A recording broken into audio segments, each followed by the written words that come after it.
할렐루야. 오후 예배 오신 여러분 주님의 이름으로 사랑하고 축복합니다.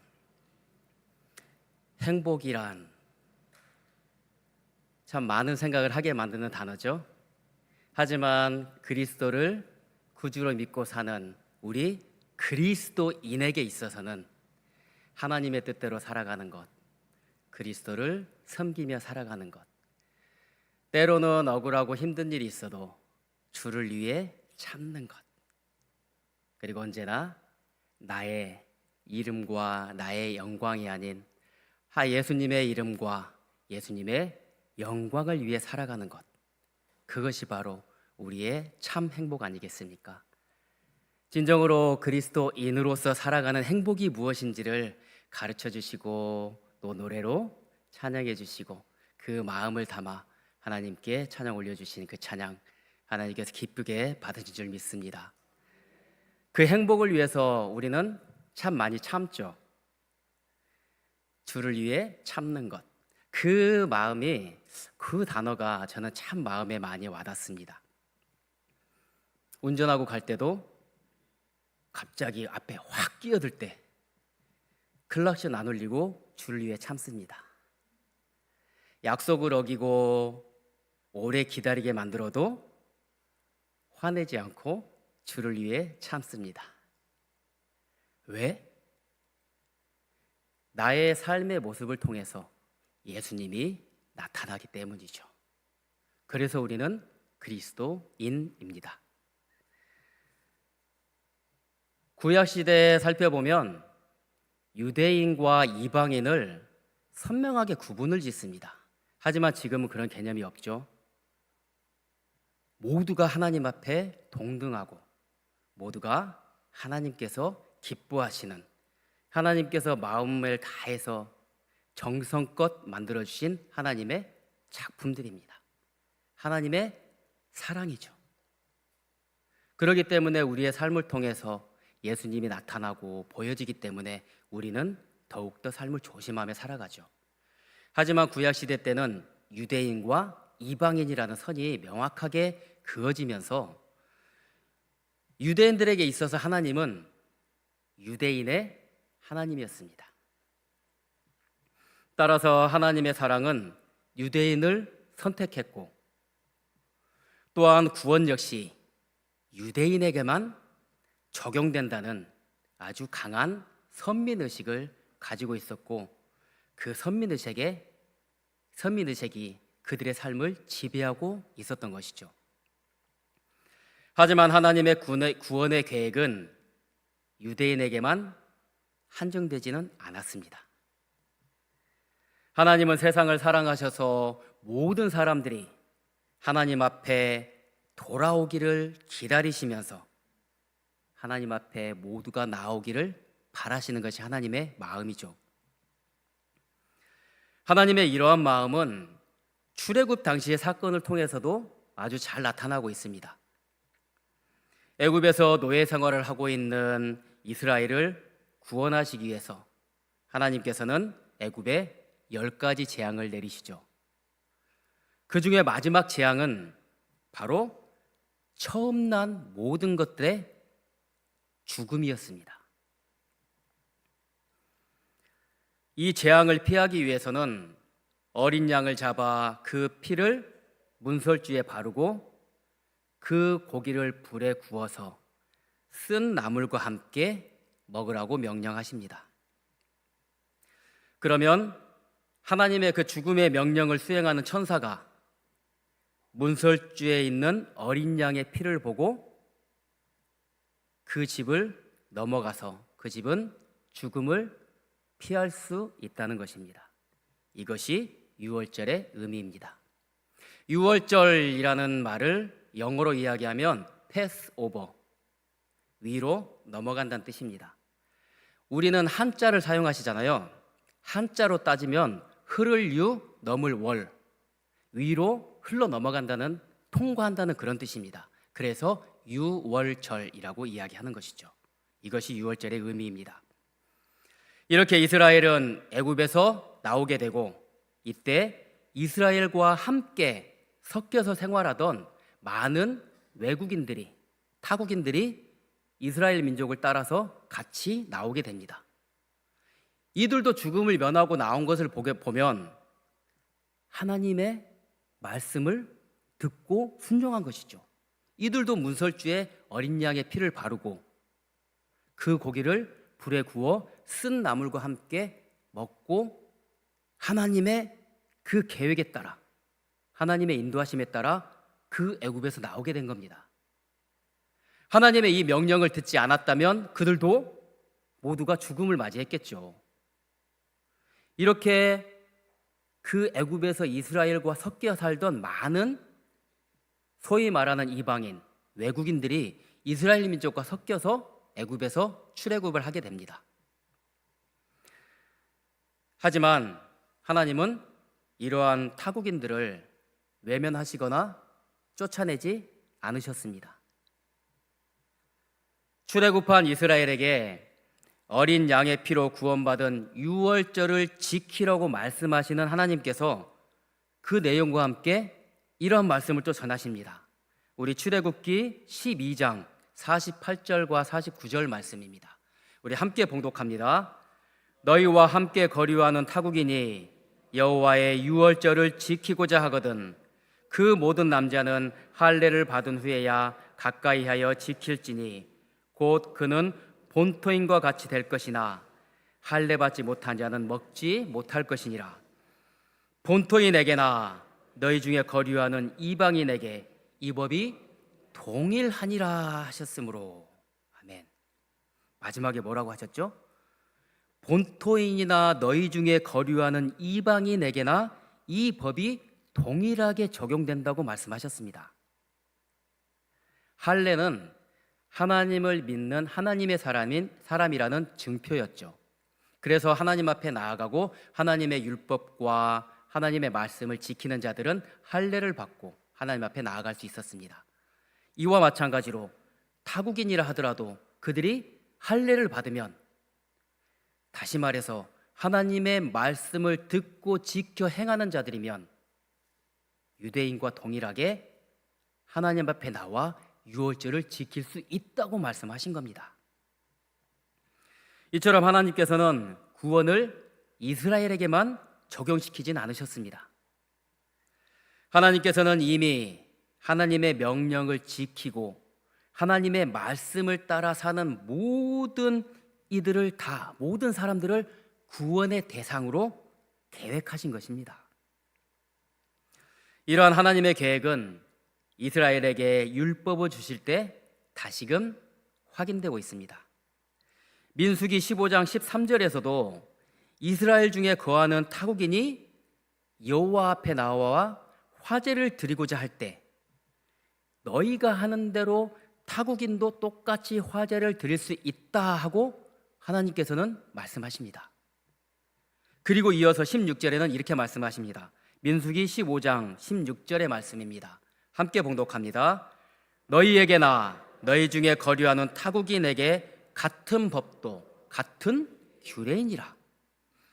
너희에게나, 즉 이스라엘 너희들이나 너희 안에 섞여 사는 소위 이방인, 외국인, 타국인들도 너희와 똑같은 법규와 규례가 적용이 된다고 말씀하신 것입니다. 이런 건 그러면 이 말씀은 무슨 의미를 가지겠습니까? 하나님의 구원의 의지에는 이방인은 없습니다. 하나님에게는 하나님을 믿는 자가 택한 백성 이스라엘이고 하나님을 믿지 않는 자가 바로 이방인입니다. 그 하나님의 법칙은 지금도 동일합니다. 하나님을 믿는 자들은 하나님의 사람이고 하나님을 믿지 않는 자들은 하나님에게 속한 자들이 아닌 것이죠. 따라서 하나님의 구원에는 차별이 없습니다. 이어서 함께 보겠습니다. 로마서 3장 22절의 말씀입니다. 함께 봉독합니다. 곧 예수 그리스도를 믿음으로 말미암아 모든 믿는 자에게 미치는 하나님의 의인이 차별이 없느니라. 모든 이들에게 미쳐지는 하나님의 의는 차별이 없습니다. 어느 누구 하나 하나님께서 사랑하지 않는 사람이 없습니다. 모두가 하나님께서 사랑으로 지어주신 하나님의 작품이고 모두가 하나님께서 사랑하는 하나님의 사람들입니다. 그러한 하나님의 사람들에게 구원의 차별은 없습니다. 하나님은 분명하게 우리에게 가르쳐 주시고 보여주시죠. 하나님의 구원의 역사에 있어서 이스라엘은 구원의 목적이 아닌 구원의 수단입니다. 다시 말해서 온 인류가 하나님 앞에 나오기를 원하시는, 모든 사람을 구원하시기를 원하시는 하나님의 의가, 그 뜻이 이스라엘을 통해서 보여지고 전해지는 것입니다. 이스라엘은 그 역사를 통해서 하나님의 일하심을, 하나님의 구원의 의지를 우리에게 보여주시는 하나의 샘플인 것이죠.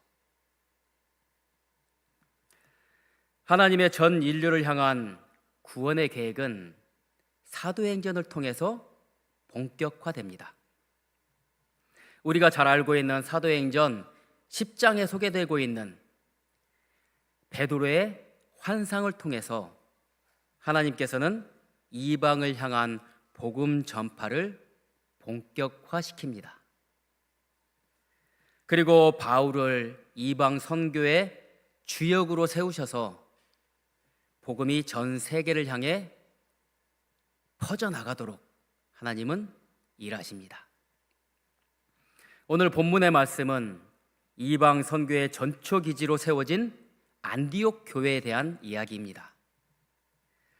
스데반 집사의 순교의 사건을 계기로 해서 교회는 아주 극심한 핍박을 받게 됩니다. 그 선두에 사울이 있었죠. 회심하기 전 사울의 모습입니다. 이에 예수 그리스도를 믿는 자들은 사도 외에는 다 유대와 사마리아 모든 땅으로 흩어지게 됩니다. 특별히 이들의 이름을 언급하지 않는 것을 본다면 이들이 초대교회의 중심을 이루고 있는 사도들이 아닌 아마도 평신도였을 것이라고 추측합니다. 이들은 예루살렘 북쪽 해안을 따라서 이스라엘 영토 밖인 베니게와 또 왼쪽 바다를 건너 구부로 섬으로 확장되어 나갑니다. 그리고 베니게에서 더 북쪽으로 올라와서 안디옥에 이르게 되고 그곳에서 예수 그리스도의 복음을 전파합니다. 그 안디옥에서 조금 더 위쪽이 다소라는 곳인데 거기가 바로 바울의 고향입니다. 회심한 바울은 예루살렘의 바나바가 예루살렘 교회에 소개시켜 주지만 아직은 그에 대한 신뢰가 없었습니다.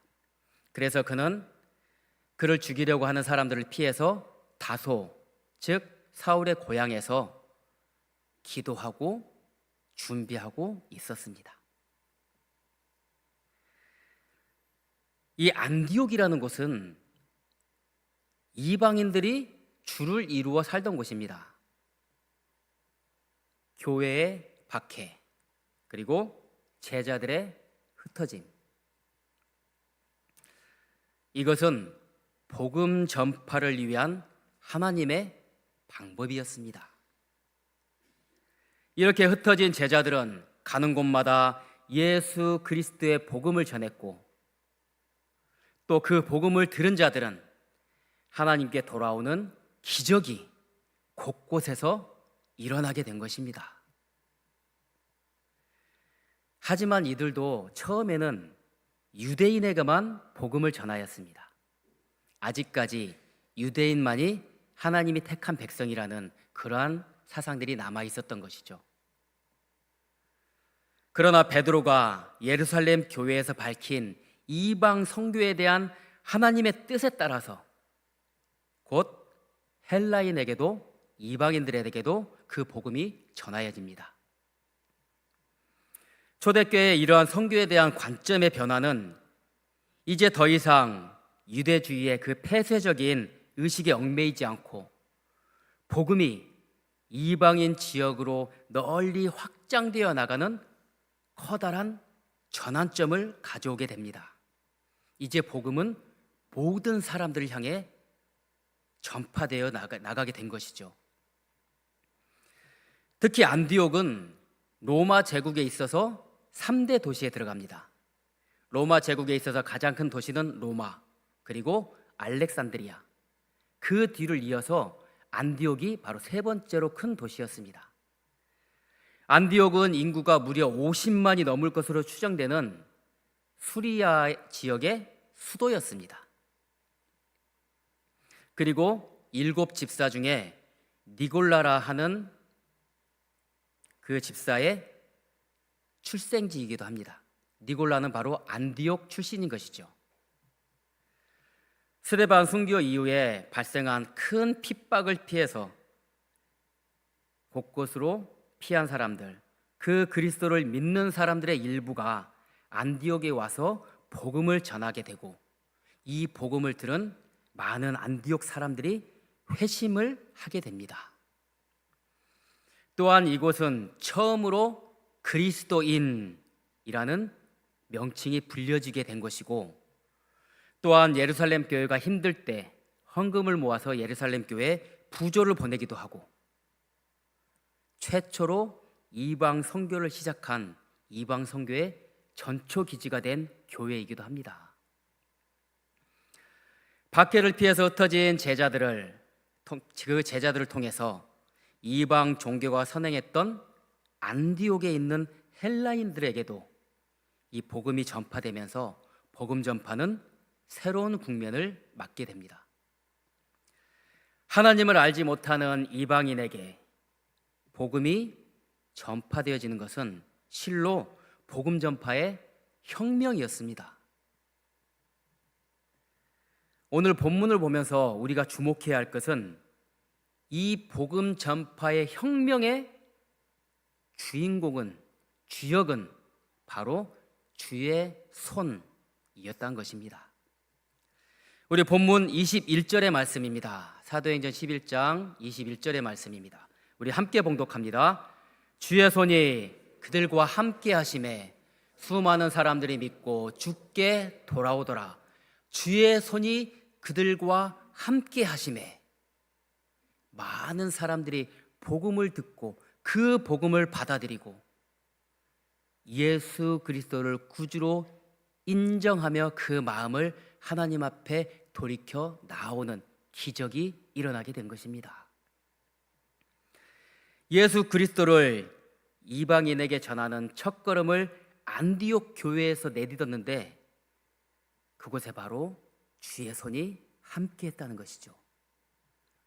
주의 손이 그들과 함께 하셨다는 것은 하나님께서 그 자리에 임재하시고 그들을 보호하시고 도우시며 일하셨다는 그러한 의미입니다.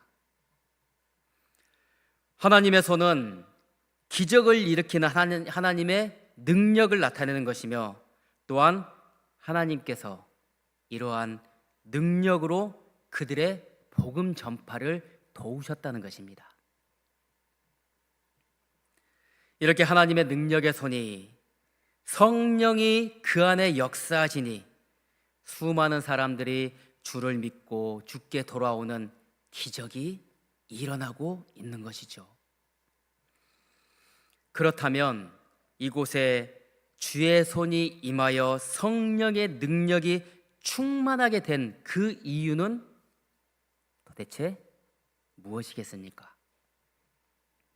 그 해답은 박해를 피해서 그 자리로 갔던 제자들이 한 행동에서 우리는 해답을 찾을 수가 있습니다. 박해를 피해 안디옥까지 온 제자들은 안디옥에서 무엇을 했습니까? 그 어떤 것도 아닌 바로 복음 전파, 즉 전도를 한 것입니다. 이들은 박해를 피하면서도 복음을 전하고 있었습니다. 유대인에게뿐만 아니라 모든 이방인에게까지 복음을 전하는 것은 하나님의 온전하신 뜻이며 예수님의 명령이었기에 제자들은 가는 곳마다 복음을 전하며 전도한 것입니다. 성령 받은 제자들은 예수님께서 그리스도이심을 깨닫고 그를 믿으며 그 믿음으로 예수님께서 명령하신 그 지상 명령을 수행하고 있었던 것이죠. 예수님께서 십자가에 못 박혀 죽으시고 3일 만에 다시 살아나시며 우리의 모든 죄를 다 용서해 주시고 하나님과의 관계를 회복시켜 주셨습니다. 다시 부활하신 예수님은 40일 동안 이 땅에 계시면서 제자들과 많은 사람들에게 그 모습을 보여주셨죠. 그리고 마침내 하늘로 올라가시며 제자들에게 이렇게 명령하십니다. 마태복음 28장 18절부터 20절의 말씀입니다. 우리 함께 봉독합니다.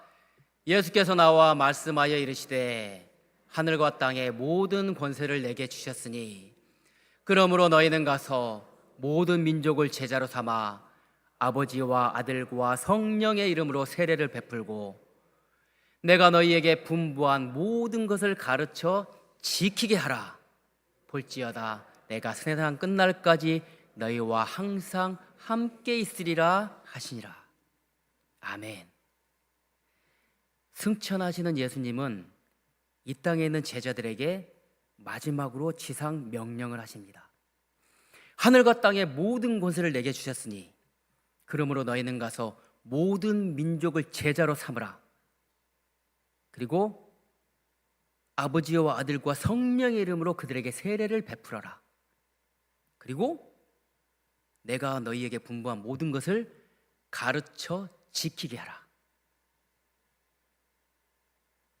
내가 너희와 세상 끝날까지 함께할 것이니 두려워하지 말고 내 이름으로 담대하게 복음을 전하라. 이것이 예수님의 명령입니다. 이것이 지금 우리에게 예수님께서 요구하시고 명령하시는 우리를 향한 명령입니다. 언제나 이 명령을 기억하며 우리가 가는 곳마다 언제나 예수님의 그 아름다운 십자가의 복음이 전하여지는 삶이 되기를, 그러한 심여전도회 회원님들과 모든 성도님들의 삶이 되시기를 주님의 이름으로 축복합니다. 아멘. 제자들은 성령 충만함으로 예수님의 이 명령을 수행합니다. 예수님의 명령을 목숨을 다해 수행하니 주의 손이 그들을 붙들고 그 사명을 감당할 수 있도록 지키고 능력을 주십니다. 주님의 일에 최선을 다해 임하고 달려갈 때 그 안에 성령께서 역사하십니다. 우리의 힘과 능이 아닌 하나님의 명령 앞에 순종하며 달려가는 그 믿음 안에 성령이 역사하신다는 것을 늘 기억하는 저희 모두가 되길 소망합니다. 예루살렘 교회는 안디옥의 이러한 소문을 듣고 바나바를 파견합니다. 안디옥에 대한 소문은 바로 복음 전도자들을 통해서 복음이 수많은 안디옥에 있는 이방인들에게 전해지고 있다는 그러한 소식이었습니다. 이러한 안디옥 교회 소식은 예루살렘 교회로 하여금 즉각적인 반응을 하게 만들었죠. 예루살렘 교회의 이런 반응은 사도들이 중심이 된 모 교회로서 다른 교회를 보살피려는 사랑의 발로이며 실천이었습니다. 안디옥에 파견된 바나바는 성령이 역사하시는 큰 은혜의 광경을 보면서 아주 기뻐합니다. 바나바는 하나님의 은혜를 체험하고 하나님을 아는 사람이었기에 그곳에 성령이 임재하시어 역사하시는 증거가 나타나는 것을 기뻐했던 것이죠. 이런 바나바는 그리스도 앞에 나온 모든 사람들에게 굳건한 마음으로 주와 함께 머물러 있으라 하고 권면합니다. 굳건한 마음으로 주와 함께 머물러 있으라.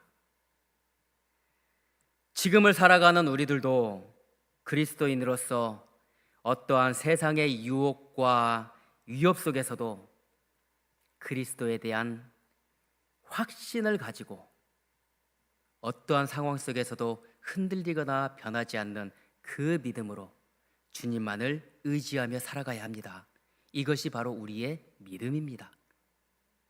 이러한 믿음이 언제나 여러분들의 삶에 충만하시기를 주님의 이름으로 축복합니다. 네. 흔들림 없는 믿음으로 세상을 살아가며 주님의 기쁨이 되는 우리 모든 성도님들 되시기를 다시 한번 주님의 이름으로 축복합니다. 성령 충만한 바나바의 헌신적인 사역으로 이 안디옥 교회는 크게 부흥합니다. 하지만 바나바는 사울이 하나님께서 이방인들의 사도로 세우셔서 사용하시는 그러한 하나님의 사람이라는 확신을 가지고 알고 있었습니다. 그래서 바로 사울을 부르게 되죠. 사울이 안디옥 교회에 가장 적합한 사람이라는 것을 알기에 그를 안디옥 교회에 오게 해서 둘이 함께 그리스도의 도를 전합니다.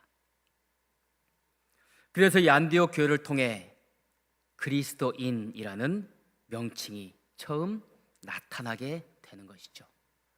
그리스도인, 그리스도의 사람, 그리스도에 속한 사람, 그리스도의 종들, 그리고 그리스도에 완전히 붙잡혀 사는 사람이라는 뜻을 가진 그러한 명칭입니다.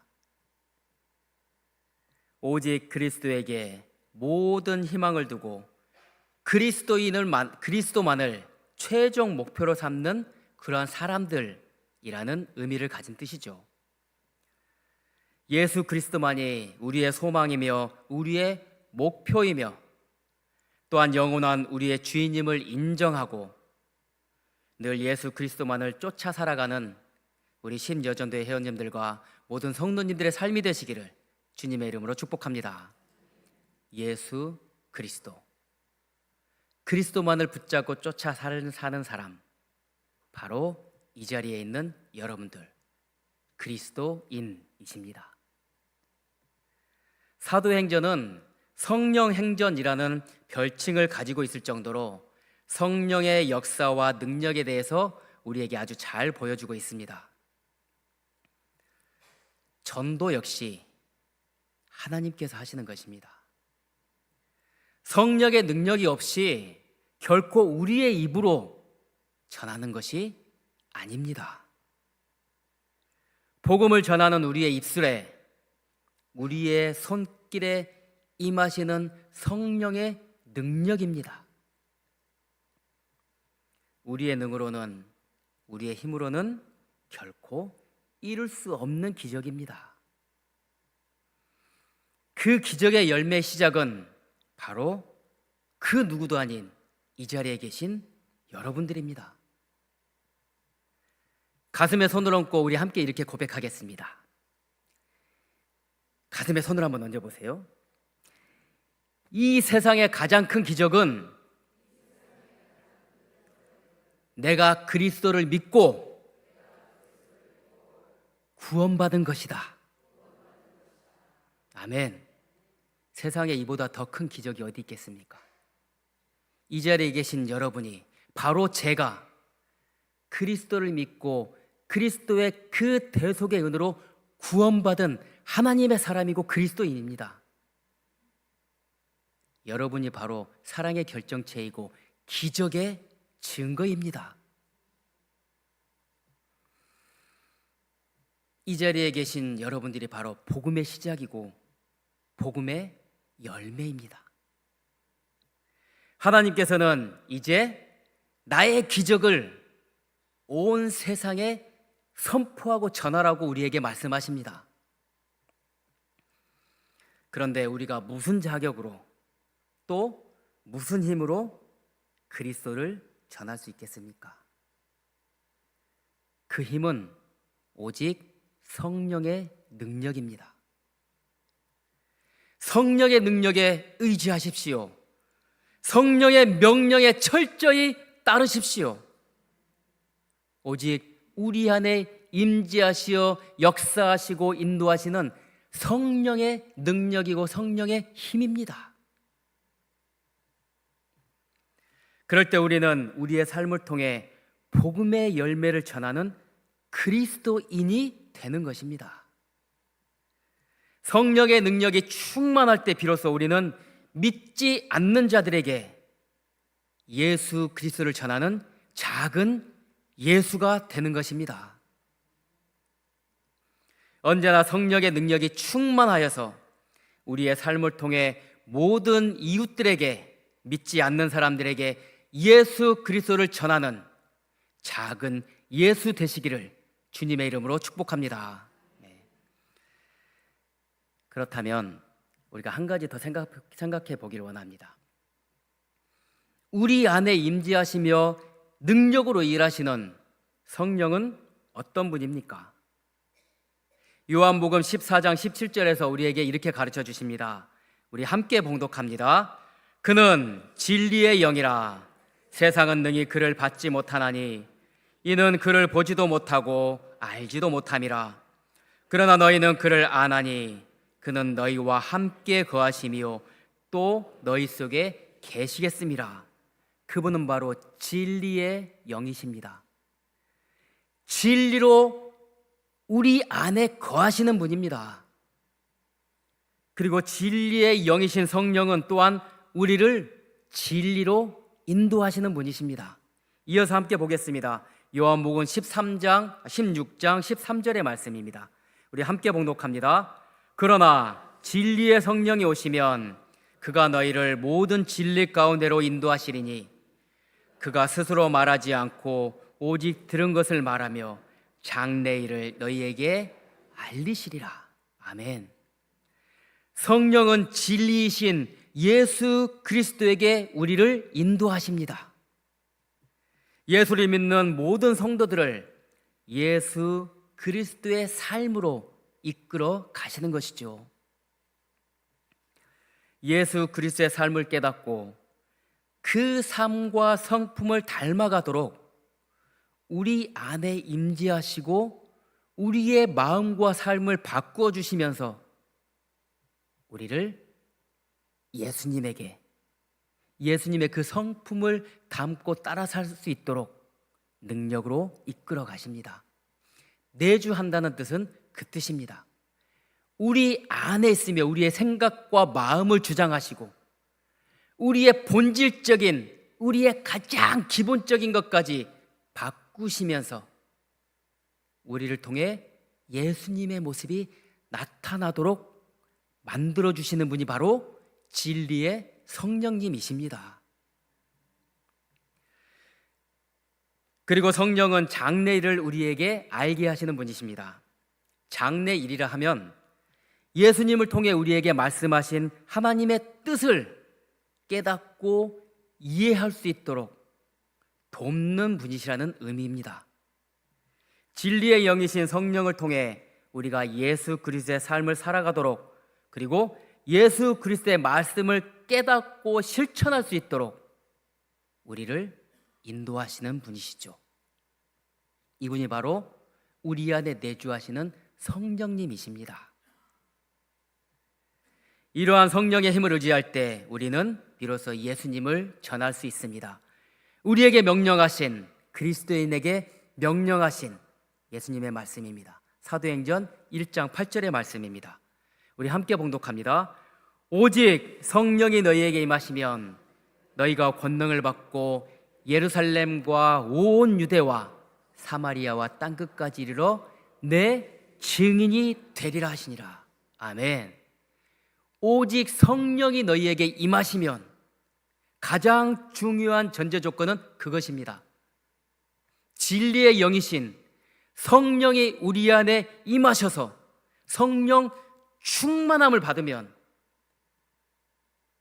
나의 생각과 나의 마음과 세상의 방법이 아닌 오직 하나님의 눈으로 바라보고 하나님의 마음으로 생각하고 하나님의 뜻으로 행하며 나아가는 온전한 예수님의 모습으로 나아갈 수 있다는 것입니다.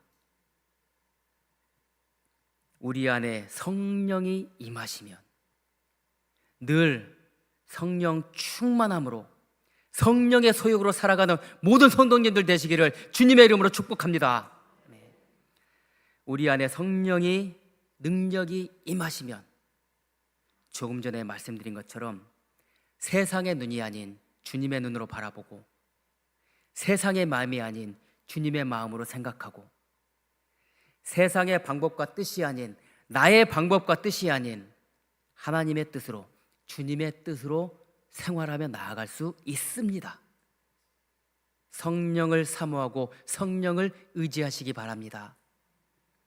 사랑하는 성도 여러분, 여러분은 믿지 않는 자들에게 그리스도를 전하는 작은 예수입니다. 언제나 저희 안에 임재하시고 우리의 생각과 마음과 삶을 이끌어 가시는 성령님의 그 인도하심에 귀 기울이고 그 인도하심에 집중하시기 바랍니다. 그리고 성령님의 인도하심에 순종하며 언제나 나의 말과 나의 행동과 나의 모든 삶의 모습 속에서 살아있는 예수 그리스도의 그 사랑의 모습이 전파되어져서 그 복음을 보고 듣고 느끼는 자들이 마음을 돌이켜 주님 앞에 달려나오는 그 기적을 이루어가는 그리스도를 전하는 작은 예수의 삶이 되시기를 주님의 이름으로 축복합니다.